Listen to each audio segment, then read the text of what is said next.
zail batek jasan duzun bihotza haustura.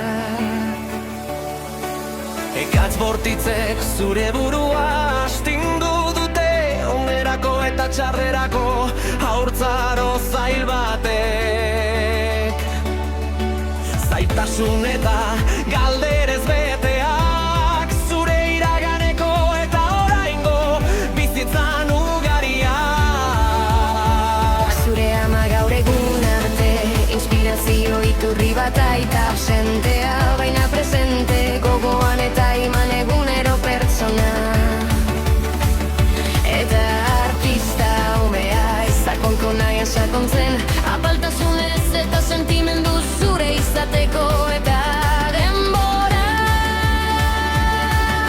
Eta espazioan existitzeko artea hobetzen, ukitzen eta ikusten duzun guztia maitatuz eta errespetatuz.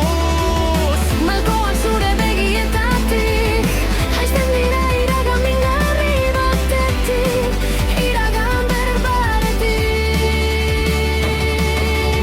Inspiratu eta zure nahiak eta ametsak lortzeko gidatu zaituen etsipen eta bihotza. Zuren itxaso baten artean, gaur distira egiten duzu hotz horri jarraitu diozulako. Mil sentimendu handi horri zeure burua besarkatu duzu, eta galdutako malko bakoitza amets eta lorpen bihurtu duzu.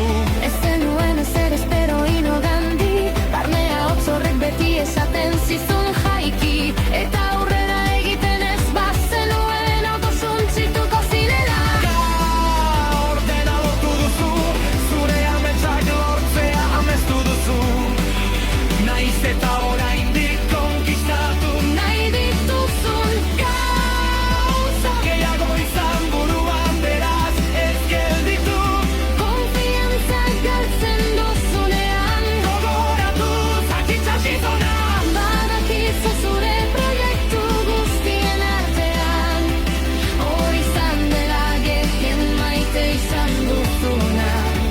Benetan libre eta zoriontsu sentitu zarena, igaro den denbora guztiaren gainetik, zats zure baitan bizita.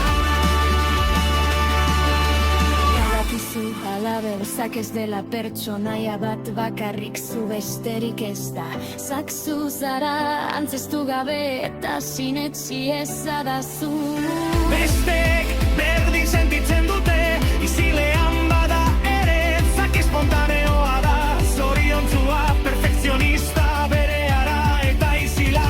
Zaten edo beto esan da bien, zerbait negatiboa da reservatuak direla eta ez diotela inori hitz egiten beren kezka eta arazoei buruz ez dute inorengan konfiantzarik, eta ulertzen dut ni berdina naiz nire gauzak kontatzen.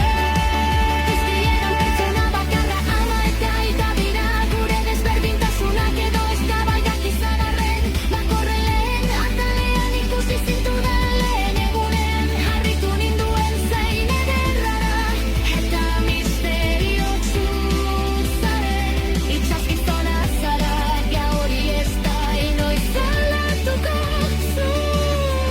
Zure arrain buztanarekin sexy eta basatia zara, eta hartu nintzen gauza biksi bat izan zen denenek, erroriz ezagutu zintuztenean, gustuko izan zintuztela.